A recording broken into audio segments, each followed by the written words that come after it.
Hi, I'm CNET Senior Editor David Katzmeyer, and this is the LG 32LK450. This is a 42-inch LCD TV. There's also a 32 and a 37-inch member of the series. This review will apply to all three.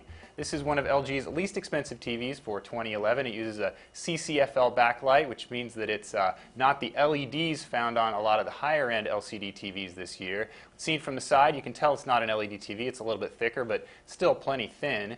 The set's design is really not all that inspiring. Around the bottom, you'll see this sort of sandy strip to sort of set it off against the glossy black. All told, we find the look a little bit uninspired, but then again, it's an entry-level TV. Unlike some TVs at this level, the LG does have a swivel stand, however. The feature set on the LK450 is pretty bare bones. It's a 60 Hz refresh rate, which means that it doesn't have the 120 Hz found on some higher-end TVs. Not a big loss in our book. The TV doesn't have the DLNA streaming found on some Samsung models, but it does allow you to plug in a USB port to the side and look at videos, photos, and music, so that's one little extra.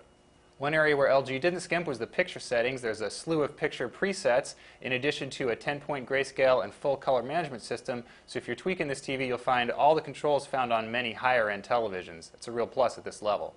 Around back you'll find two HDMI, two component video, a PC input, and a third HDMI, as well as a headphone jack around the side. So all told, it's one of the better equipped entry-level TVs in terms of connectivity.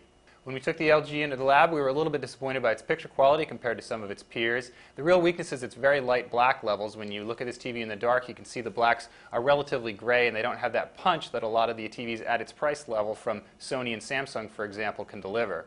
On the flip side, we did appreciate the accurate color, again, helped by those extensive picture adjustments. The TV does miraculously handle 1080p 24 cadence correctly, despite being a 60 Hz TV, so that's kind of a bonus. Leave your Blu-ray players at 1080p 24. We also appreciated the matte screen, but all told, thanks to those pretty weak black levels, this TV is one of the worst performers at this price point.